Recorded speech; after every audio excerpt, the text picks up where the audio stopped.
Trump showed up at Windsor with a trailer, unannounced, unchecked, and already pointing to what he came for. He said the Queen had promised it to him.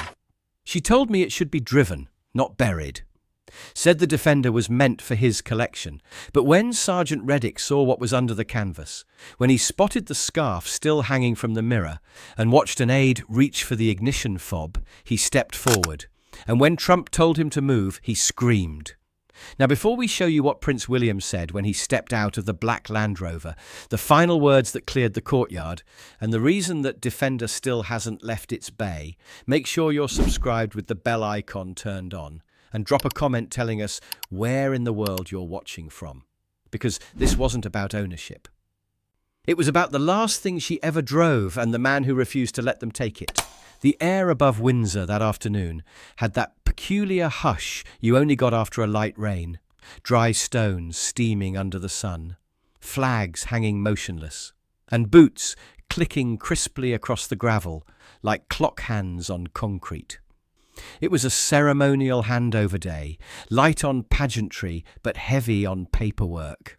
Sergeant Lachlan Reddick stood at the edge of the west courtyard, clipboard tucked under his arm, uniform immaculate, posture easy but alert. A man trained to see patterns and recognise when something didn't fit. The scheduled convoy had already come and gone. Standard diplomatic delegation, mostly Commonwealth clerks and attachés. But now, at 4:30, the secondary gate buzzed again. 2 black SUVs rolled through the arch, windows dark, plates bearing US diplomatic seals. Not unheard of, but unannounced.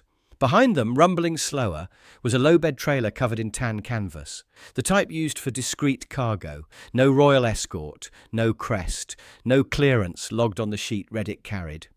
His brow tightened. The first SUV pulled into a low idle. Doors opened.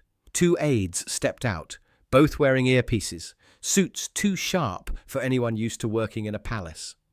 Then, from the second vehicle, came Donald Trump, stepping out slowly, scanning the courtyard like he'd arrived at one of his properties rather than the monarch's grounds.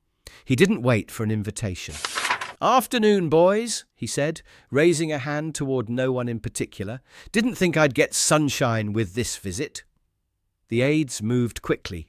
One peeled off toward the rear trailer, the other unbuckling the canvas from its fastenings. Reddick stepped forward, not aggressively, not confrontationally, just visibly a presence. "Afternoon," he said. "This approach wasn't on today's docket.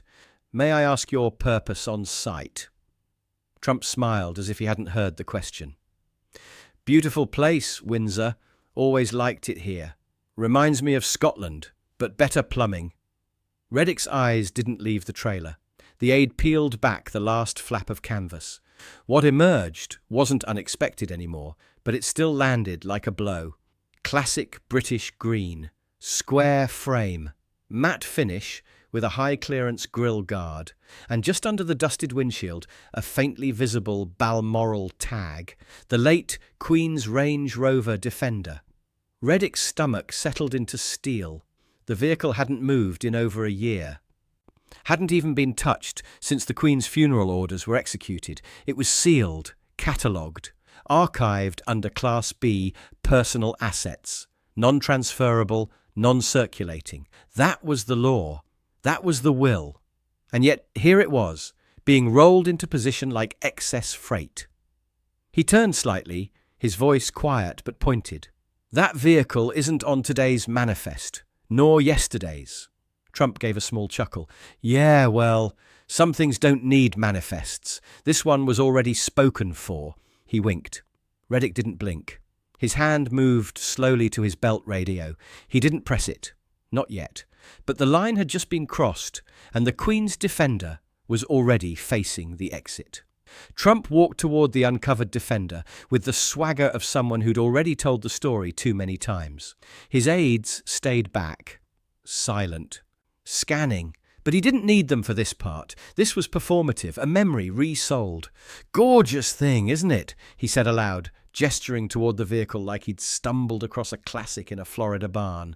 Back when cars had real shape, when they weren't afraid to look like trucks. Reddick didn't respond.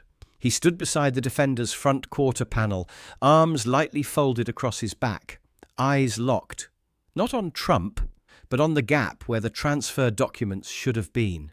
Trump gave a nod toward the bonnet. She told me about this one, you know. Private visit. Very hush-hush. Said it was her favourite. Reddick glanced at him. Just once. The Queen, sir?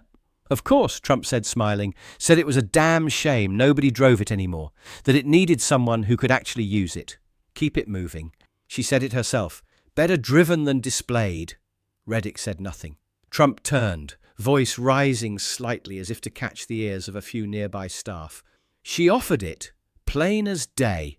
Said when the time came it should go to someone who understands tradition. Someone who'd treat it with dignity. Thought she was joking at first, but hey, he shrugged. Here we are.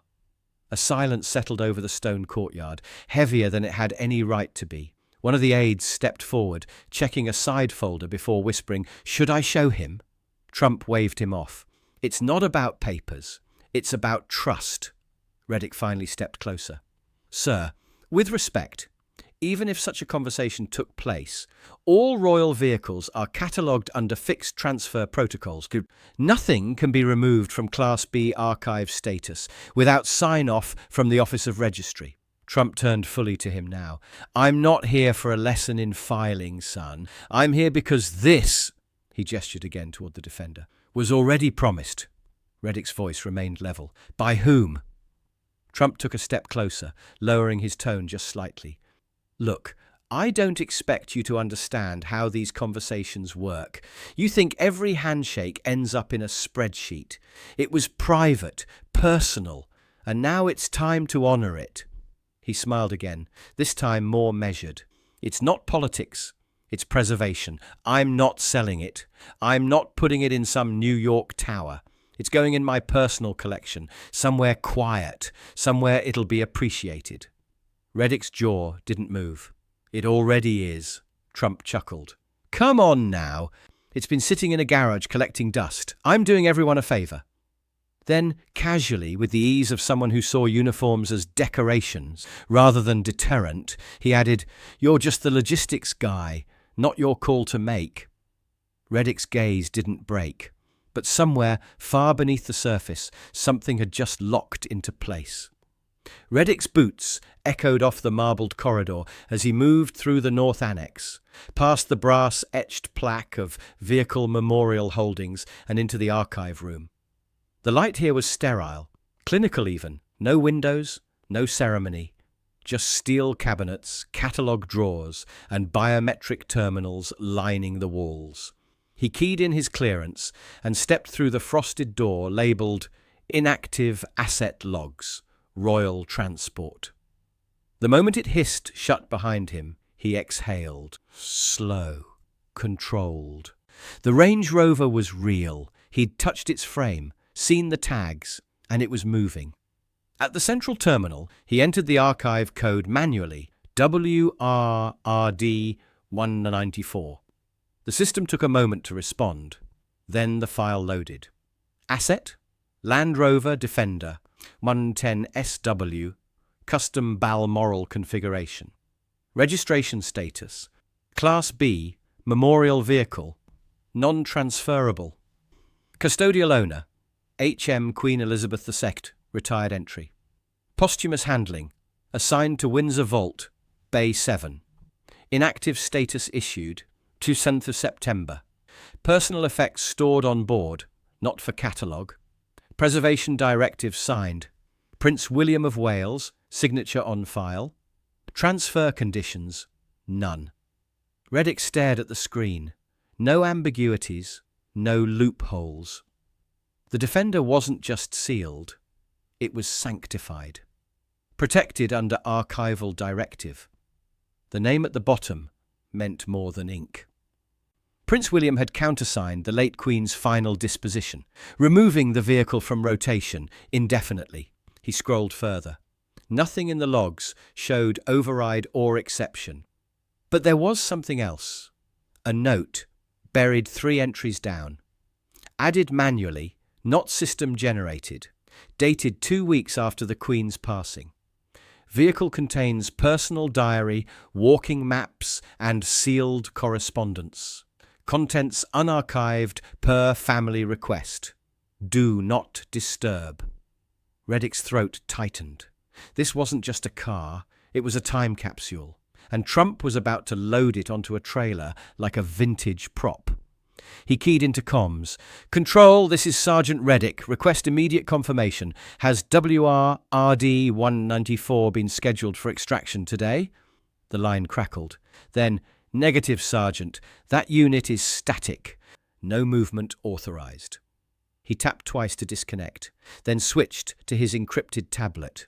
This wasn't a procedural hiccup. It was a diplomatic incursion, disguised under velvet courtesy. He opened the secure messaging protocol and typed, "To Office of Prince William via Equerry Channel. Subject, urgent, memorial asset extraction attempt. Message, U.S. diplomatic guest on premises. Asset ID, URRD 194, Queen's Defender. Currently uncovered and positioned for removal. No file match. No clearance trail. Advisement requested." He hit send. Reddick stood in silence, watching the encrypted bubble flash twice, then disappear. He closed the terminal, stepped out of the vault, and walked back toward the courtyard. Halfway there, the tablet buzzed. One line. "Hold the line. Do not engage." No name, no signature. But the channel was unmistakable. Prince William's inner office. That was all the confirmation Reddick needed. He tightened his stride. His breath came slower now. Because this wasn't about duty anymore. It was about memory, misused, and what a single man in the right uniform was willing to do to stop it. By the time Reddick returned to the lower courtyard, the trailer ramp was down, the Defender was half-boarded, and the aides were moving with the kind of tempo reserved for operations they believed were already approved. Trump stood just beyond the vehicle, back turned to the palace, hands on his hips like he was surveying a golf course. His voice bounced off the stone walls as he described where he planned to park it, next to the rolls I got from the Saudis, to a pair of British security stewards who had no idea what to do with the information. Reddick said nothing. He didn't need to. He stepped around to the passenger side of the Defender, unlatched the rear door, and opened it slowly. It creaked in that low, familiar way old vehicles always did, like it remembered being used by someone who never slammed anything. Inside, the smell hit him first. Lavender. Not fresh, not perfumed, just worn into the upholstery like memory pressed into cotton. Still there, still breathing. A tartan scarf hung gently from the rearview mirror, the Queen's personal colours woven with the faintest threading of gold. Beneath it, a cracked leather seat with a walking stick laid neatly across the footwell. A pair of muddy boots, hers clearly, still dusted with Highland trail. He didn't touch anything. Not the gloves tucked behind the visor, not the aged envelope taped to the inner console. He simply stepped back, closed the door, and locked it with the press of 2 fingers. The engine wasn't running, but it didn't need to be. The presence was enough.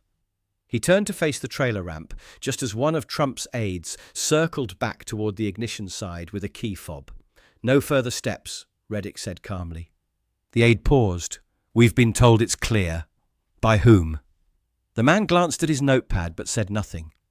Reddick moved then, just one step forward, not loud, not dramatic, just certain. "I am now standing between this vehicle and its departure." Trump noticed the tone change and stepped closer again. "You're still on this?" he said, motioning to the Defender. "Didn't we already go over this?" Reddick didn't blink. "We did, and yet it's still here." Trump scoffed, half amused, half annoyed. "I know how this looks. You think this is some American stunt, but I respected her, deeply. This is about carrying that forward, displaying her values. That's what collections are for. Preservation." Reddick's voice was steady. "It's not for display, sir. It's for remembrance. And remembrance doesn't move." Trump opened his mouth, closed it. For the first time since stepping onto the grounds, he looked unsure of what to say next. Reddick turned slightly, placing himself fully in front of the trailer's open gate. His boots on the ramp edge, hands still behind his back. He didn't raise his voice. He just stood there, between a promise no one had the right to make, and the memory of a woman who never once asked to be defended, but who deserved it all the same. Trump returned from his interior walkabout with a newfound sense of finality in his stride. Flanked by two aides, a folder now in hand. His coat was off, tossed over one arm like he was preparing to make the handoff himself. The trailer was idle, its metal ramp humming from the earlier hydraulic descent, waiting like an open jaw. He didn't approach Reddick immediately. Instead, he made a sweeping turn toward the Defender, giving it the once-over like a man appraising a high-value lot at auction. "You still here?" Trump called toward Reddick without even facing him. "Figured someone would have cleared things up by now." Reddick didn't flinch.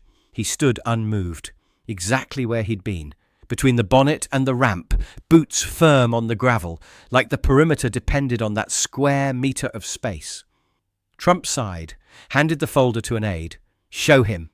The younger aide stepped forward, opened the folder, and produced a glossy, single-page memo.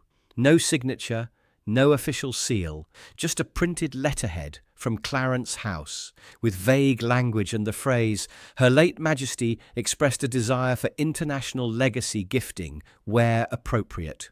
Reddick didn't touch the page. No co-signature, he said. No itemized clearance. No export authorization. No inventory stamp not valid. Trump raised both hands, as if appealing to an invisible audience. "Okay, now we're getting silly. You think I flew in with a trailer because I guessed this would happen?" He took a few steps closer. "Look, Charles knows. This has been floated for months. You're not blocking a theft. You're holding up goodwill." Reddick's tone didn't change. "Protocol says otherwise." Trump stared at him, the familiar impatience creeping into his jawline. "You're telling me this whole place runs on paperwork instead of people?" "No," Reddick replied. "It runs on both, but one doesn't get to erase the other." Trump turned away for a moment, muttering something to his aide. Then he pulled out his phone, flicked through contacts, hit a call. "Let's settle this," he said, stepping a few paces back. "You'll see." He waited. One ring, two. Then he straightened. Yes, I'm at Windsor. Yes, it's being blocked by, no, not staff, a guard. Something about logs and stamps. I'm looking at the damn car." He paused, the voice on the other end, clearly not what he expected. His smile faded a fraction. "Uh-huh. Okay, fine, understood." He hung up, looked at Reddick. "That was the palace. They said it's being reviewed, which is ridiculous, but fine." He pocketed the phone with more force than needed. "You'll be rotated by tomorrow, you know that?" Reddick didn't blink. "Then I'll hold the line until then." The aide stepped forward again. "Sir, we really should." Trump waved him off. "No, let them stew. We'll see how fast things move when the cameras show up." But there were no cameras, just Reddick, still standing there, and the Queen's Defender, still unmoved. The sound was mechanical, subtle at first, then unmistakable. The trailer's hydraulics had re-engaged. The ramp began to rise slowly, just enough to align with the Defender's wheelbase. One of Trump's aides had taken initiative, climbing into the driver's seat without ceremony, his gloved hand already near the ignition slot. The man pressed the start button once. The dashboard lit up, amber warning lights blinking to life across the instrument panel. The fuel gauge needle twitched.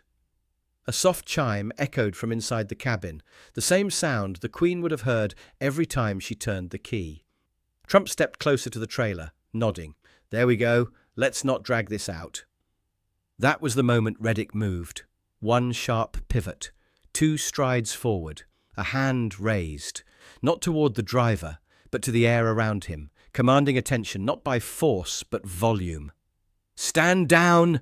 he bellowed, voice echoing off the stone courtyard. "You are not authorized to touch that vehicle." Everything stopped. The aide froze, mid-reach. The driver at the trailer's winch controls looked up, startled. A cluster of nearby staff on T-brake turned at once, cups paused mid-air. And Donald Trump, face ruddy from the tension, turned sharply toward Reddick. "Are you actually screaming at a former US president?" he asked, voice equal parts disbelief and ego. Reddick didn't blink. No, sir. A beat passed. I'm screaming at the man trying to walk away with the last thing she drove. There it was. The courtyard went silent. Not the soft quiet of hesitation, but the heavy pause of something irreversible. A few tourists beyond the south gate noticed the standoff and paused their steps, sensing a scene too charged to ignore. Trump blinked, unsure for the first time. You don't know the whole story. I know enough, Reddick replied, his voice lower, controlled again. I know there's no paperwork, no approval, no transport manifest. No one on this side of the palace confirmed a thing. Trump tried to laugh, but it didn't land. You think I need a manifest for a gift? Reddick stepped forward, now fully between the Defender and the ramp. It's not a gift if no one gave it. Trump opened his mouth, then shut it again. He gestured for his aide to shut down the ignition attempt. One of the junior guards nearby stepped closer, uncertain, awaiting instruction. But Reddick lifted a hand. No further action. His eyes never left Trump. This isn't about politics, Reddick said. This isn't about legacy collections or handshake memories or whose coat of arms gets embossed on a garage plaque in Florida. It's about remembrance, and remembrance doesn't leave by trailer. Trump looked around, realizing every movement in the courtyard had ceased. Even the birds in the overhead beams seemed to have stilled. No aide spoke. No gate staff moved. Reddick's voice softened just enough to carry weight without fury. It stayed parked for a reason. Trump muttered, "You're making this bigger than it is." "No," Reddick replied. "You are. Because you thought no one would stop you." The Defender sat in stillness behind him, sun reflecting off the bonnet, just enough to catch the faint outline of a woman's tartan scarf still dangling in the rear view. And in that moment, Trump, so used to commanding rooms, stood alone. Not defeated, but no longer in control. The gravel gave a soft crunch long before the engine was heard. Not the diesel thrum of a trailer, not the whisper of ceremonial Jaguars. Just a black Land Rover easing through the inner gate with no escort, no diplomatic flags, and no horn to clear the way. Trump didn't notice it at first. He was pacing now, phone in hand, mid-call, trying to reach someone at Clarence House who might unjam the process. His aides hovered near the trailer, neither willing nor able to make the next move. Reddick remained exactly where he'd been. Boots still planted, gaze steady, body between the Defender and departure. Then the Land Rover door opened. Prince William stepped out without flourish, dressed not for spectacle but for precision. Dark field coat, leather gloves, simple slacks. No aide behind him. No herald in front. He walked, not hurried, not hesitant, just forward, toward the vehicle, toward the standoff, toward the question no one had dared answer. Trump saw him at last and straightened. "Ah, William," he called, hand raised in greeting. "Didn't know you were in the city." William didn't stop. "I think there's been a bit of a misunderstanding," Trump continued, stepping forward, phone still clutched in one hand. "You remember the chat we had about the old Landy? She told me herself, said it ought to come with me someday, said it belonged in a place that knew how to honour it." William paused, just once, beside the Defender's rear quarter panel. His glove brushed the edge of the bumper. Then he turned to face Trump fully. "Vaguely," he said, "but I remember what she asked me to protect." Trump opened his mouth, but William didn't give him the chance. "She asked me not to let this become a token, not to let memory be boxed and shipped like a crate of silver. That was her only instruction." Trump looked genuinely confused now. She said it should keep moving." William nodded once. "It is, just not away from here." He turned to Reddick next. The sergeant straightened, saying nothing. "You did right," William said quietly. Trump's jaw tightened. "William, look, I came here under the assumption this was settled. Your office said nothing. Charles knew about it. I flew in for this." William didn't respond. He turned to the trailer driver, who'd paused mid-checklist with a clipboard still clutched in his hands. Trump tried once more, voice softer now, almost pleading. "It's preservation. That's all this is. You know I'd take care of it. Better than leaving it to rot in some... It's not rotting, William said quietly, cutting him off. It's resting. A beat passed. Trump's shoulders dropped slightly. He looked at the Defender one last time, then back at William. This is a mistake. William's reply was barely above a whisper. No, it would have been. He turned to the trailer driver again. Leave, he said flatly. The man didn't move. William's voice didn't rise, but the weight behind it landed with finality. Now. The driver nodded once, stepped back, and began to raise the ramp. An aide approached Trump, whispering quickly. Papers were collected. The folder closed. No more words were offered. No one questioned the command. William didn't remain. He gave Reddick a single nod, one soldier to another, then walked the same path he'd come in on. No lingering, no follow-up. He didn't need to explain. He had restored what the protocol couldn't, and for once even Trump had no rebuttal. The sun was beginning to lower across the west side of the castle, stretching long shadows across the courtyard stones and casting a golden sheen on the Defender's green bonnet. The trailer had been reversed out without ceremony. Trump's SUV convoy was idling in the outer perimeter, its occupants quieter now, phones out, expressions unreadable. But inside the vehicle bay, everything was motion, not rushed, not panicked, just measured. Reddick walked beside the Defender as it was carefully backed into its original bay. The wheels traced grooves left by its last arrival over a year ago, and for a moment it felt like the vehicle knew where it belonged, like it had been waiting for the silence to return. 2 junior guards assisted, gloves on, shoulders squared, saying nothing. One adjusted the mirrored rail behind the bay, while the other lowered the black ceremonial curtain from its overhead latch. It unfurled slowly, dustless, untouched.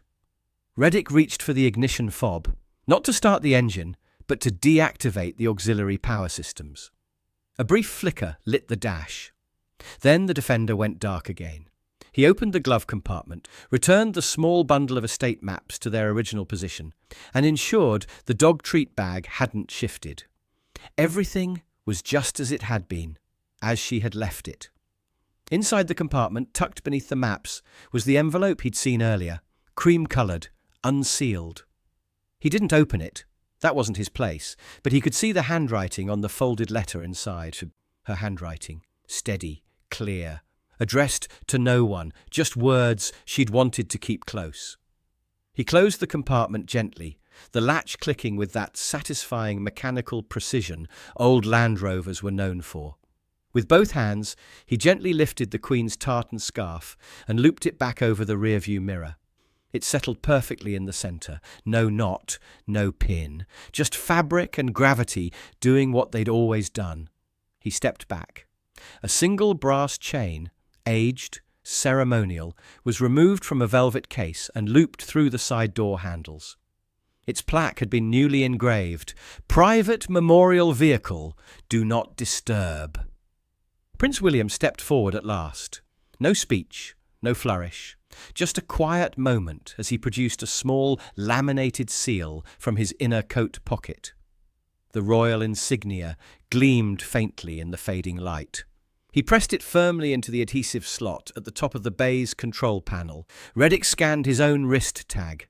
The system pinged green. The bay hissed shut. Locking bars re-engaged. Silence fell. Reddick stood still, the back of his neck damp with effort, his spine straight as the doors sealed the Defender from view. One of the junior guards exhaled quietly. No one spoke, because there was nothing to say. No announcement would be made, no photo taken, no statement released, just a Defender returned to shadow, and a memory resealed exactly where it had been before anyone tried to claim it. The castle had fallen into its quiet rhythm. Evening watch had taken over from day staff, the inner corridors dimmed to half light, and the stone walls radiated that familiar nighttime cool. Windsor didn't sleep. Exactly, but it breathed differently after sunset, slower, older. Reddick moved alone now, boots silent against the inner causeway, past the library wing and toward the garage quadrant. No clipboard, no escort, just the final check of a man who needed to see with his own eyes that what mattered stayed put. He tapped his access tag at the bay door, waited for the low, mechanical hum. No lights flared inside, only the soft amber glow from the perimeter fixtures overhead. The Defender sat in its sealed bay, curtain lowered, chain glinting faintly beneath the lamplight. He didn't approach to inspect, didn't check the lock or the panel or the seal. He just stood there, watching through the glass. The scarf still hung on the mirror, still swayed slightly from the residual draft of the sealed chamber. The dust along the hood hadn't been wiped. The Highland dirt, faded but real, still clung to the wheel arches. He lingered for another breath, then turned. As he moved back toward the corridor, his footsteps echoed softly. Past the marked bays, cars once driven by sovereigns long buried. Daimlers, Bentleys, ceremonial Rolls-Royces, all tucked into stasis. History behind glass. But none of them held what this one did. None of them had drawn a line in the gravel, and none of them had required a guard to raise his voice in defence of silence. Reddick reached the courtyard edge. The mist had started rolling in from the river, curling low over the stone like it knew how far it could go. He paused once more. Not to reflect, not to remember, but to confirm. The Queen's memory hadn't been moved. Not by favour, not by pressure, not even by a president. It was still here, exactly where she'd left it. Should President Trump have been allowed to take the Queen's Defender? Was Sergeant Reddick right to raise his voice, or did he go too far? And if you were Prince William, would you have let him stay? Tap the like button if you believe some things should never be claimed. Make sure you're subscribed with the bell icon turned on, so you don't miss the stories they'd rather keep behind closed gates. And if someone you know still remembers the Queen behind the wheel, share this video with them, and we'll see you tomorrow, same time, right here.